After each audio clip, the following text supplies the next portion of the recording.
Taule. We are here in Serere district with Honorable Alaso. Good morning, everyone. I hope all you people are good. Please try to share that live video such that we touch those good issues that people of Serere would love to know, and then people of Uganda would love to know.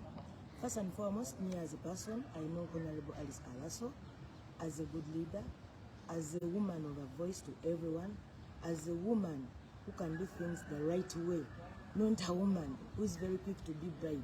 So we are here today with her in this morning, and then we are going to be touching those issues that everyone would love to know.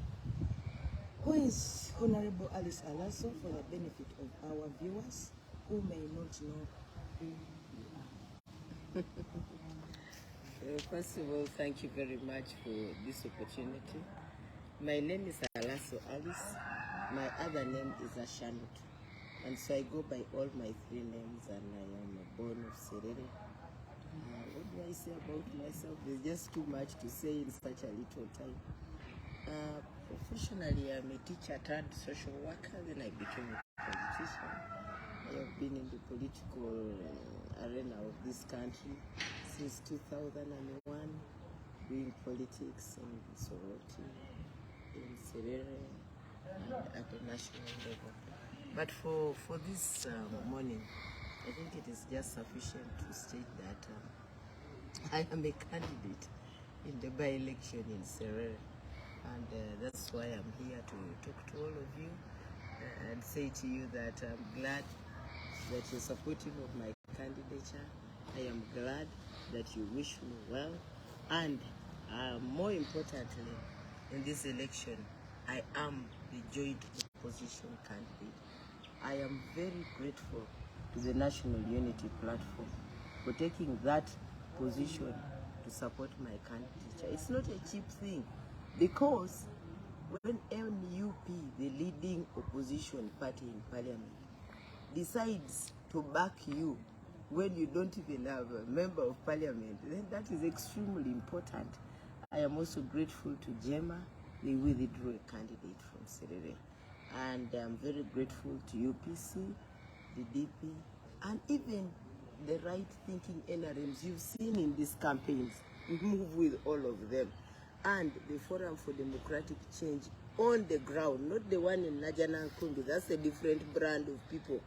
But the ones that mean well for this nation, we are together with them. And so I am their candidate. Maybe let me just talk in that capacity for this morning. Thank you. Okay. Secondly, Honorable, you have ever been in Parliament for almost 8 terms, and it has been 10 years since your last term in Parliament. What is motivating you to bounce back for this by-election? The cause for transformation, the cause for change in this country is a matter that we will continue working on, even when we are as old as 100 years, because we want to see a better country, not just for myself, for my children, for my children's children. And that is what motivates me. I wake up every morning thinking about the young children of this nation, whose destinies are being vulgarized by poor education, poor quality of education, poor medical or absent medical services, whose destinies are being threatened by heavy borrowing. And when they borrow, they don't invest in our young people. There are no jobs, there are no opportunities, they have no future. So I wake up thinking about them. I wake up every morning thinking about the mothers of this nation. If you go to any health facility in Uganda, you will see that our health facilities have become life-threatening. Because instead of an ordinary person thinking first of how to sell their garden and save life, you know, saving life is a matter of time. They walk there thinking they will get a health service, and they reach there and they get nothing. So they are condemned to die. Our medical facilities have become death traps.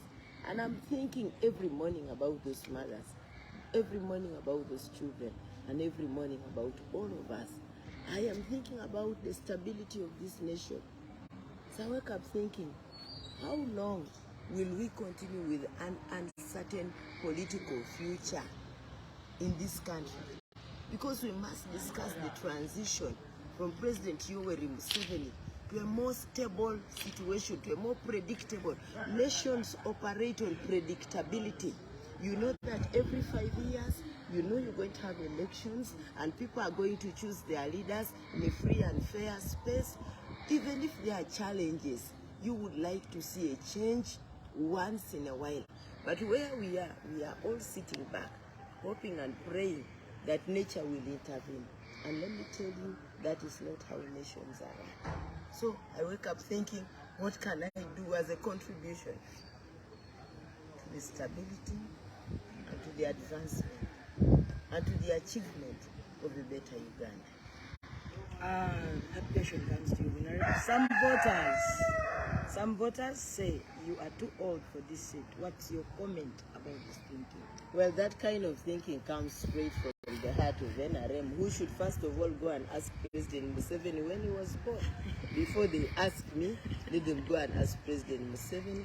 They can ask a number of ministers in President Museveni's government. They could ask my former boss, who is still in parliament, the Honorable Alitwala Kadaga. They could ask my good friend Moses Ali. We are really good friends with the Honorable Moses Ali. And he's still serving. So once they have finished that, then they can come now and ask my age-mates, the groups of Betty Amongi, those are my group of people. They can now come and ask us why we still want to be in parliament. So for me, I think I have a competent brain to begin with. And secondly, what people forget in this country is that when President Yoweri Museveni and his group came, everybody, including my colleague, General Mugisha Muntu, were people below 30 years. Okay? So the problem is that the man lost track. We are the elderly people. Most of you are now young people. We are the generation that wants to put back the issues of this country on track so that our young people have a better and a more stable nation. And so we are providing a bridge for the younger generation who are currently the most in number, currently the most disadvantaged, but we are putting our backs there and saying, please walk over us and connect to your time, because if they don't walk over us, there will be a missing link. And so we are giving that bridge, and I am very happy. I think what people should do is to pray first that the people who are advancing that kind of argument get rid of the patriarchs who are still saying they are securing the destiny of our young people. I don't see President Museveni securing the destiny of anybody, but they still say he is younger. How can he be younger than Alaso? He came here as president in 1986 when I was a very young guy. That is the Alaso I know. Honorable Henalem has been rigging the past by-elections. How prepared are you for this? There are two advantages on our side. One, we have a candidate who has been bought by the population. So the population will help us protect their vote. Two, we have a candidate who is jointly owned. The teams from the various political parties will help us protect our vote. Most importantly, we have God on our side, angels on duty in Serere. I can promise you, to the shock and dismay of everybody who wants to rig this election tomorrow, that they will go back crying, because we are going to win. God is on our side, and we are winning, and we will be declared. Wow, that's very good. On a scale of 1 to 10, what are your chances of winning this race? 8 out of 10. Oh. And I'm being very modest, because I am dealing with candidates who do not even have a message for the population. I am dealing with an NRM who has 4 candidates in the race. I am dealing with a population that has gone through terrible times in this government, and they know that they want to contribute to the change in this country. I am the candidate who will go and work. I am not going to be, trained tomorrow morning. I've been training members of parliament, so I'm going straight to work. I am also the candidate who the people can count on not to betray them. So 8 to 10 is even being modest. Well, thank you very much, Honorable. In just 2 minutes, summarize your manifesto to the people of Serere County. First, to offer them very competent leadership in terms of representation, in terms of oversight of government, in terms of legislation. That one, I have a track record in parliament. 2, I like to unite that constituency. The NRM has killed the Serere. The way they are fighting and killing themselves is not good in terms of parliamentary and local leadership. So I would like to unite that this. I would like to give a voice to the people of Serere in terms of the protection of their rights. These are people who have been cheated. They told them they would be compensated. Nobody has given them even a piglet. They told them, you know, God place a lake, place them around the lake. They have been chased out of the lake. Now their gardens have been cut into half in the names of swamp and wetland management. Wetlands and swamps were supposed to be 10 meters away from the water.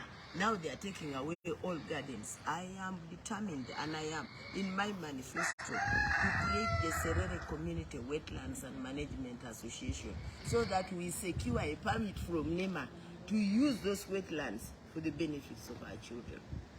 For me, my manifesto is basic at the local level. At the national level, I'd like to contribute to the discourse of national transformation. I am bringing in values-based leadership, which none of the candidates that I'm dealing with has a record for. Integrity, honesty, accountability. I am that candidate. The NRM doesn't have, and there is nobody else. And what Uganda needs is values-based leadership. Wow, that's wonderful. Any last words for the people of Serere and Uganda at large? First, to Serere, your vote is too important to be sold.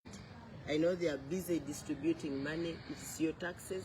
You can do what you want. You can eat that. But make sure that your vote counts on the 23rd. As early as 8, go cast it. After casting, young people, remain around, protect those polling stations. We know that the NRM is now thinking of rigging. That's all they are planning to do. They want to bring in RDCs. They have brought in soldiers already walking around wherever. Even those soldiers are starving. I am going to be the voice of every soldier in this country.